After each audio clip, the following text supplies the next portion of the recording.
Hey there, giant fans of fun. It's Thad, the theme park giant, and today I'm in Sandusky, Ohio. I've been to Cedar Point before. You can go watch those videos from last summer if you want to on my channel, but today we're strictly here for the brand new Top Thrill 2. It's the new ride for 2024. They took the existing Top Thrill Dragster, built I think in 2003 or so, maybe 2002. I should have looked at that, but they went and they added this backwards spike about 400 feet tall. As you can see, it's going up that now. So there's 3 launches instead of just one. First one goes forward up the normal spike about halfway, about 70 miles an hour. When you come back, it shoots you 100 miles an hour up that other spike, complete free fall straight down 400 feet, and then it shoots you 120 miles an hour up and over that top hat. Barrel rolls going up, barrel rolls coming down. It's about a minute long ride now, and I will say it is fantastic. Everything around here is themed to the CP racing now. For Top Thrill 2.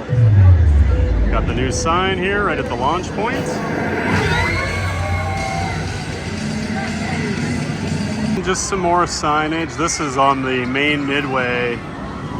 As you're coming into the Top Thrill 2 area from the front of the park, you're greeted with this new sign.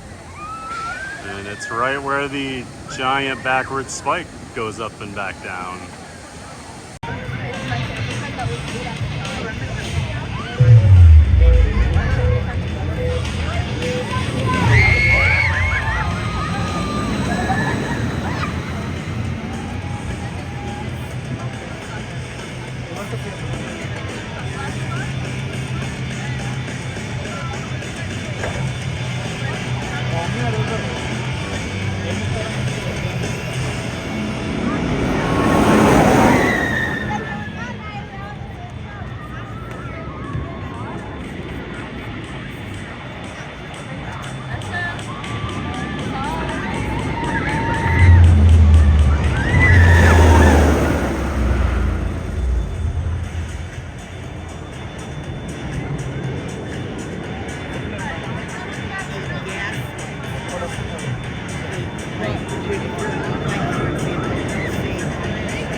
Over here by the top hat, got all the statistics for the new ride. Top Thrill 2,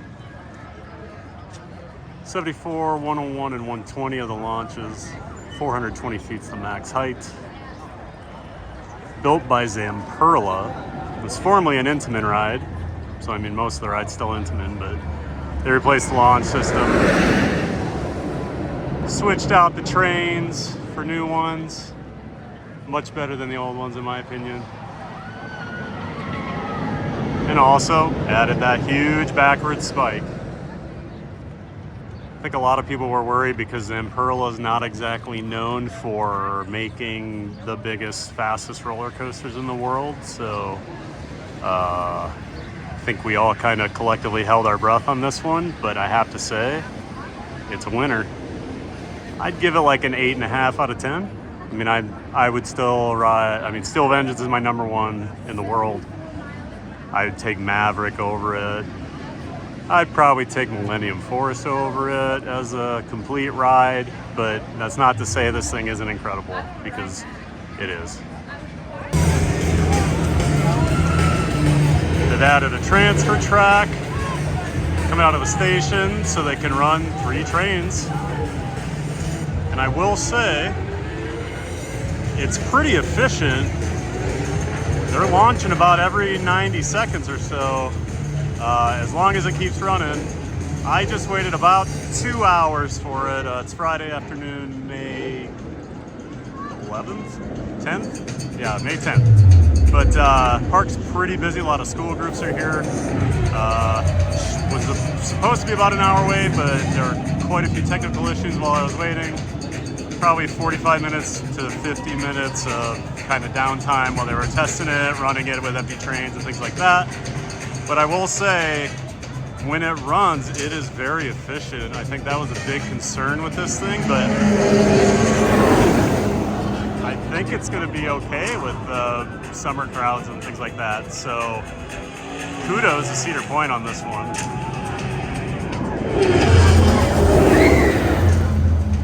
You can just see the speed. Yeah, the backward spike is probably my favorite part. Coming over the top, that's pretty awesome too, obviously, but that just straight down free fall is awesome. Now, it was pretty unfortunate. I came to Cedar Point a couple times when Thrill Dragster the original ride was running. I had very bad luck with that thing and never got to ride it.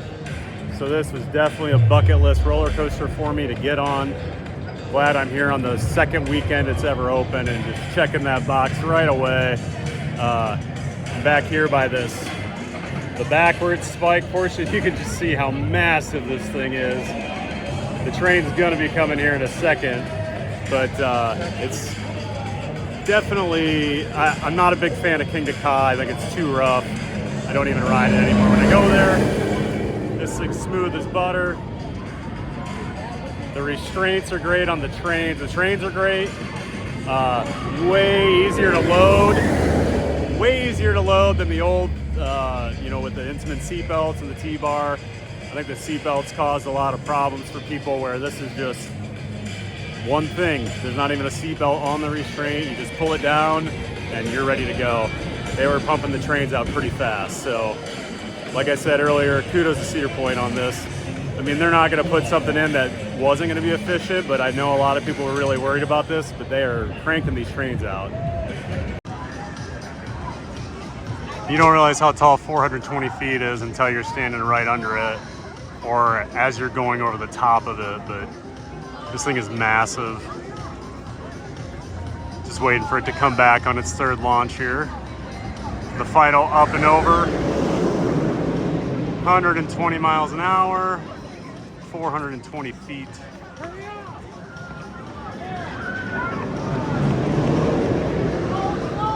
Turned out to be a beautiful day here. It was supposed to be a little chilly, but just a perfect Friday. The park is packed. The ride's always had a grandstand area over here where you can watch the launches. They did not change that.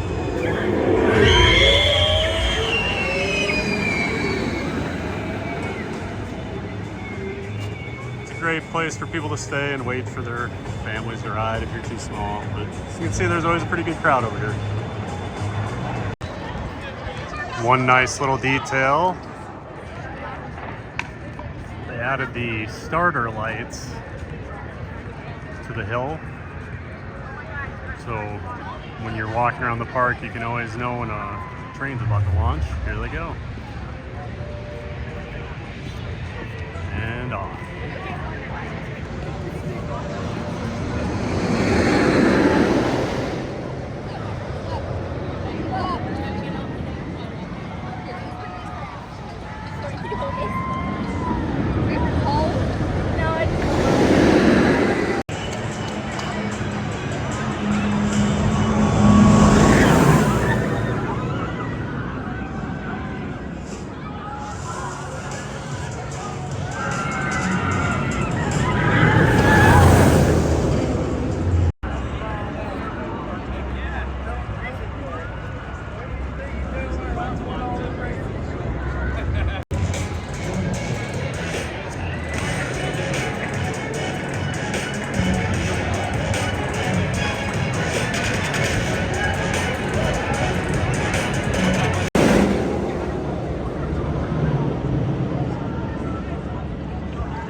I just realized that they have a ton of overflow queues prepared.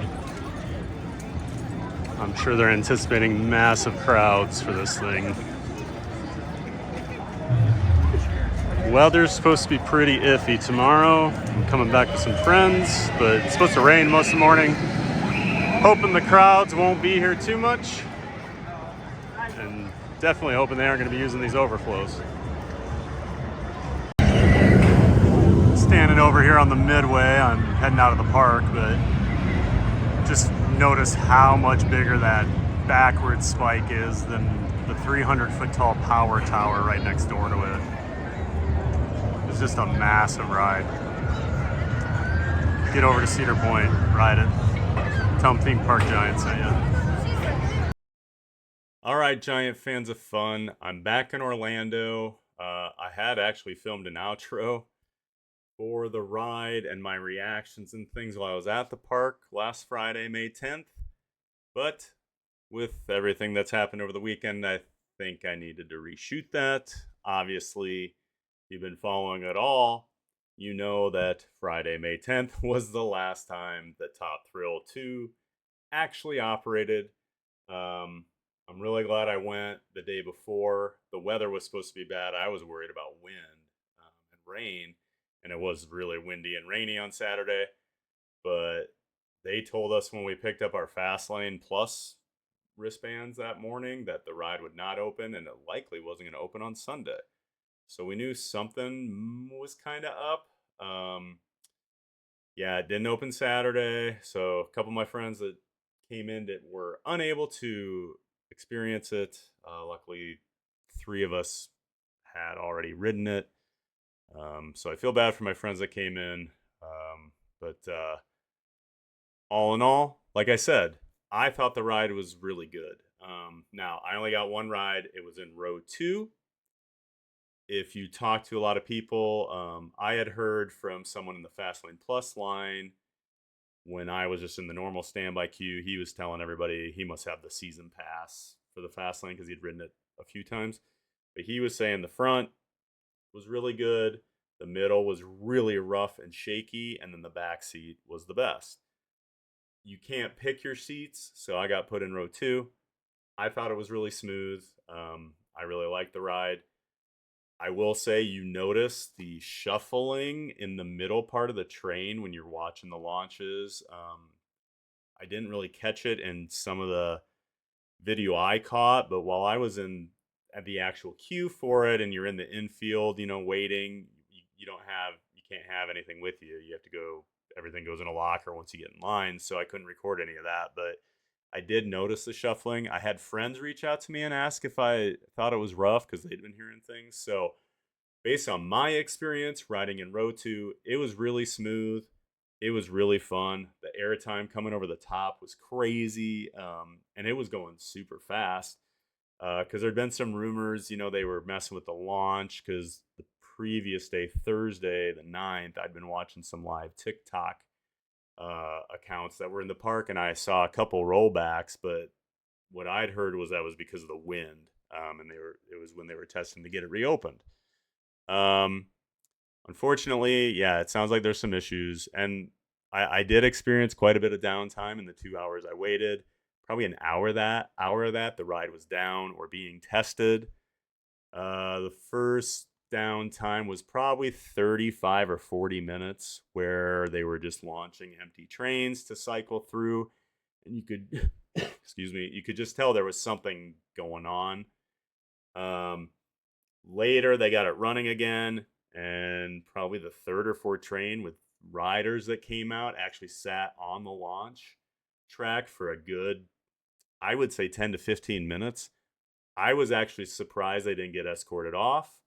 But when the ride started back up, they just launched it. And I mean, it got up and over, no problem. But I was honestly a little surprised that they sat that long on the launch track and still went. But I'm not here to talk about rumors or anything. I heard a few things over the weekend just because my coaster nerd friends, we have contacts in the industry and whatever, but I'm not here to start rumors.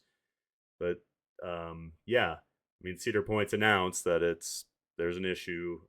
It looks like Zamperla's working on it in-house, not actually at Cedar Point. So probably something with the computer system, but again, not gonna go down that road of rumors. Hopefully they get it figured out quickly. I mean, obviously it's a huge disappointment to have such a major ride down the second weekend that it opens. But yeah, hopefully they get it figured out soon, before the summer crowds get here, hopefully just a week or two. But at the end of the day, I'm going to judge it based on what I rode, and I think it's a great ride. I like the change. I mean, like I said, I never did the original. I've done King to Ka many, many times, so I have a pretty good idea of what it was. But I really like the backwards launch. The backwards launch is amazing, especially at 100 miles an hour. It catches you off guard. It reminds me a lot of, I've done those Mac Power. What are those? The Mac. They're the water rides, but I did the one in Belgium, Pulsar, a few years ago when it opened, and I remember the backward launch really caught me off guard, and that has a little airtime hill as well, which would have been really cool with this, but I loved it. And especially this part here, the backward spike, you get that sense of weightlessness and then just that straight down drop. Um, I think it's great. They're going to get it figured out. I still think Zamperla did a really good job with this. Hopefully, it's not like a train issue and they have to redo those. That would be bad. But, based on what I've heard from some of the middle rows, it is pretty rough. And I mean, at 120 miles an hour, I wouldn't want to be shaking around either. So yeah, like I said though, I can only judge it on the ride I had. I gave it an 8.5 out of 10. I still think it's like, probably the fourth or fifth best ride at Cedar Point, which is still an amazing ride. Yeah, obviously a little disappointing to have it shut down. Hopefully you don't have a trip planned in the near future. If you do, hopefully you can postpone it until it is open for sure. But I still think you should get out to Cedar Point and ride this thing. It is a great addition. I'm glad they salvaged the old ride because it's such a monumental piece of roller coaster history. And to add this new twist onto it to keep it going, for another hopefully 20, 25 years. But yeah, all in all, I really liked it. Great ride. Unfortunate things have happened. And we'll just keep our fingers crossed that it opens up for people very quickly. So, if you have any questions about the ride, leave a comment in the comment section. Give the video a like and the channel a subscribe if this is the kind of thing you're into. I'll be trying to do more roller coaster stuff this summer. And since I'm based here in Orlando, it'll still be a lot of the Orlando parks. All right. Well, that's going to do it for now. Hope you enjoyed watching the video. I enjoyed making it, and I especially enjoyed riding Top Thrill 2. We'll see you next time.